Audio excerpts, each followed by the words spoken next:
Hi, friends.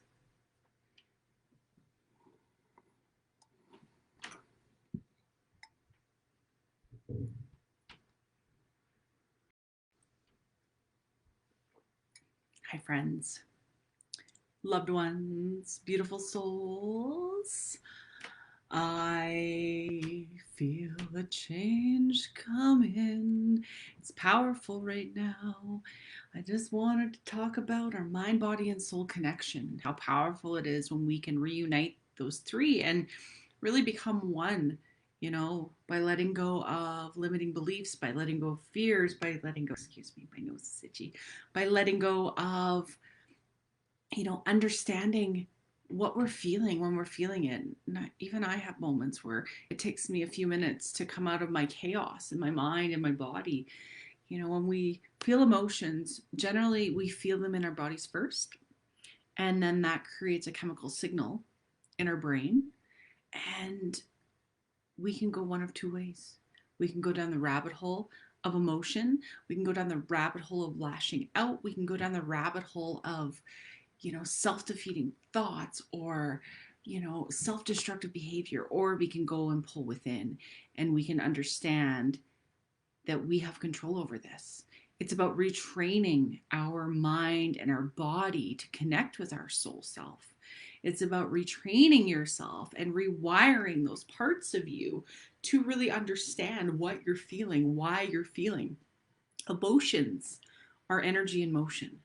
Emotions are there as guiding posts to where you need to go within and heal parts of yourself that may be left behind, maybe you've been left behind for years and decades. And, you know, maybe you have a deep rooted belief that you're not worthy. Maybe you have a deep rooted belief that you're not good enough or you'll be abandoned.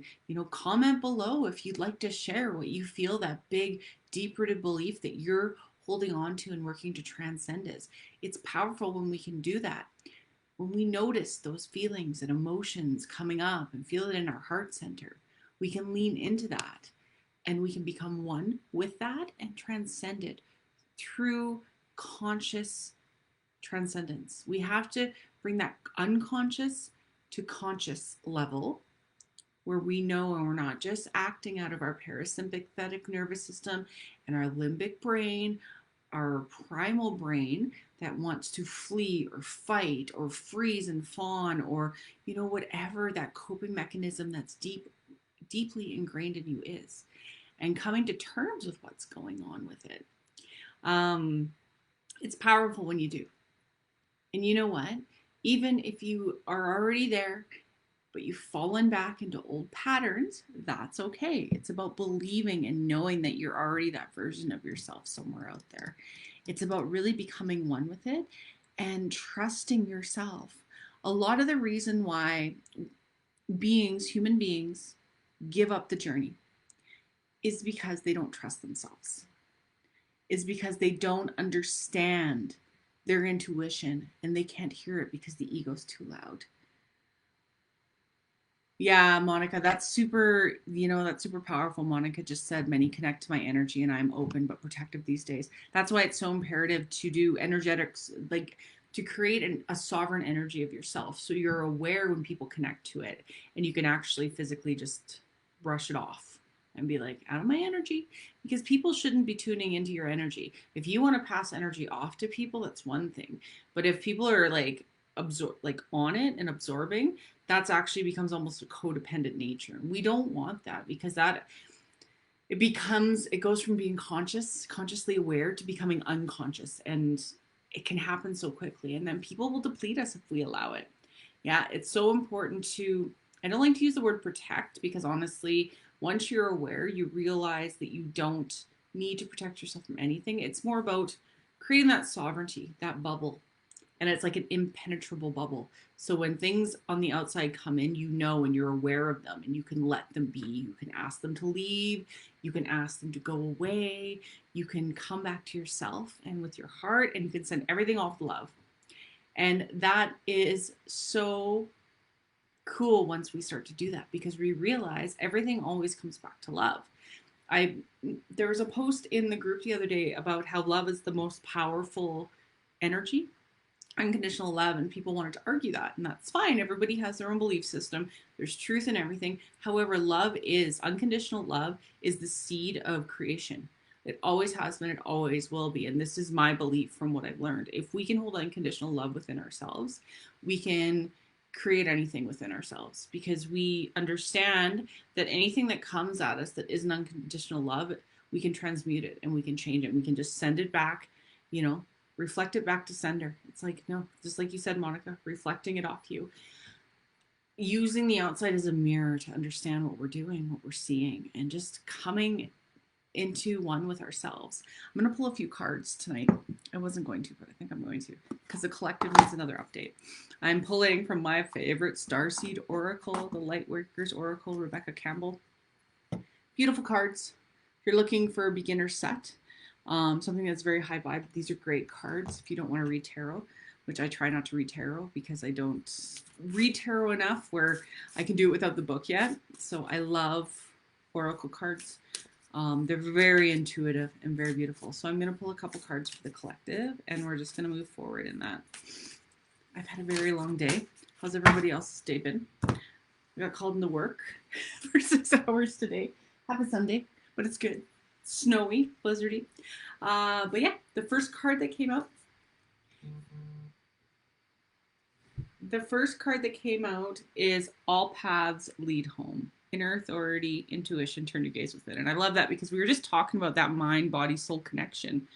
When we become so hyper aware of our own energy, and our mind and our soul and our brain is connecting to our heart, our intuition is turned on in full force. Our third eye really turns on. Anybody who posts about how do I activate my third eye, it's what you do. You tune into yourself, you work on your heart chakra, you work on your unconditional love for self, and you start to turn on that third eye. It's beautiful. And then the next message that came up tonight is jump in, Andromedan energy, adventure, say yes to change. And we're going through a huge shift coming out of this 2-2 portal. And then we're in a 2-4 day today. 2-4, 2-4. It was a great day to activate those energies of 2s and 4s and just about balance. And the 4 is a very unconditional, loving number. It's the number of the creator, and it's beautiful. That's what I feel it is anyway. 4 is expansive and beautiful. And it's about jumping in and trusting your inner and outer guidance together. And just, you know, these two cards together are just like that oomph we need from that collective message I started with, just to jump in and trust that intuition. It starts with trusting yourself. I know for me, I didn't trust my intuition before because I never trusted my own judgment, because I'd always make the worst possible decision through my life. Anybody who knows human design, I'm a 3-5, so I'm a martyr heretic. I have to learn everything the hard way. I've come to a point in my life now where I understand enough where I don't have to drag my heels in the dirt and the mud all the time. I understand, and I can use the wisdom I've gained through working through some very difficult times in my life. I just looked down at the clock and it was 8:08. I love that. But these, like, tune into yourself. Tune into yourself. There's no better time than now. And baby steps, action. Follow your intuition before it makes sense. All intuition cards. Turn it on. Tune into that higher realm. I was listening to the Law of Vibration today, you know, just some more in-depth information on that and how our vibratory rate and the amount of resistance we hold on to really attunes to what comes to us. It's so important for us to, you know, raise our vibratory rate by tuning into that unconditional love, tuning into our higher ethereal chakras, and really turning that radio dial so you're welcoming in the messages, the synchronicities, the love, and the louder intuition where your ego is turned down. But that's our message for today. I hope this collective energy update has been supportive to you. If it is, like the video, share it out. I'm going to put these on my YouTube. I should learn how to stream through YouTube and Facebook. Man, I'm getting so techie. Pat on the back. But yeah, go check out my YouTube. Every subscription helps to get the energy out there. It is Becky Lee Collective Consciousness on YouTube. I have a couple courses coming up. You can check out my link tree. They're all on my YouTube down below. And I love you. Have an amazing day. Aw, thanks, Monica. I love you. I know my grandma always used to have major purple around her. Very, very healing and like angelic aura. But have an amazing evening, everybody. Bye.